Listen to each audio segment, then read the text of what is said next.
Episode 2 of The Pastor's Sidechick. The Fall of the Man of God. Pastor Michael thought Sarah's silence meant the storm had passed.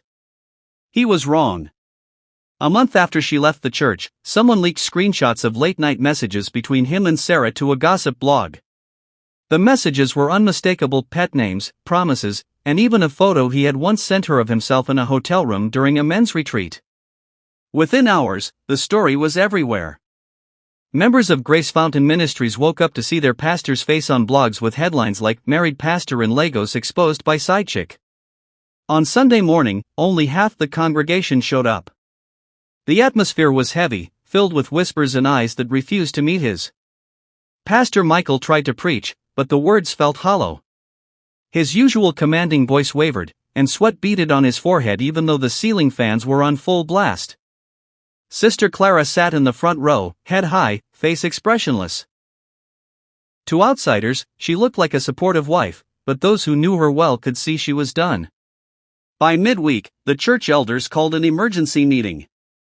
"This is not just gossip," Elder James said. "We have proof. We cannot ignore it." Pastor Michael tried to spin it as an attack from the devil to destroy the ministry, but the elders were not convinced.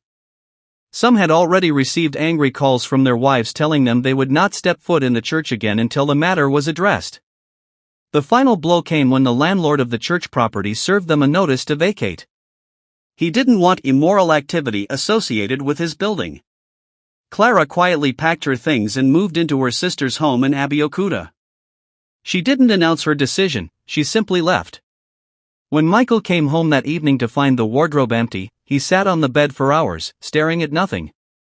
As for Sarah, the scandal had forced her into hiding for a while.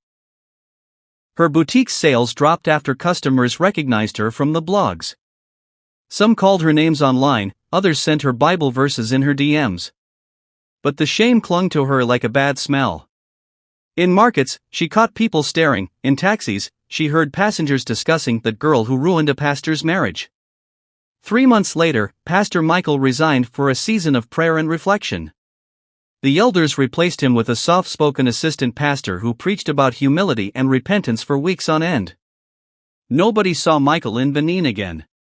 Rumor had it he relocated to Port Harcourt to start another church under a different name. Sarah never returned to Grace Fountain Ministries. She built her small bakery business slowly, piece by piece. She kept her head down, avoiding anything that looked like easy money or sweet-talking men of God. Every now and then, she would see Clara's face on a Facebook post about a charity event in Abeokuta, smiling, surrounded by women and children. Sarah would feel a pang of something she couldn't name. Guilt? Admiration? Maybe both. The scandal had destroyed one ministry, shattered a marriage, and left her reputation in ruins. But somewhere deep inside, she knew it had also forced her to face herself, the part of her that had been willing to live in the shadows of someone else's lies. She promised herself she would never go back there again. Thank you for watching. Please, like, comment, share and follow me for more stories. Bye for now.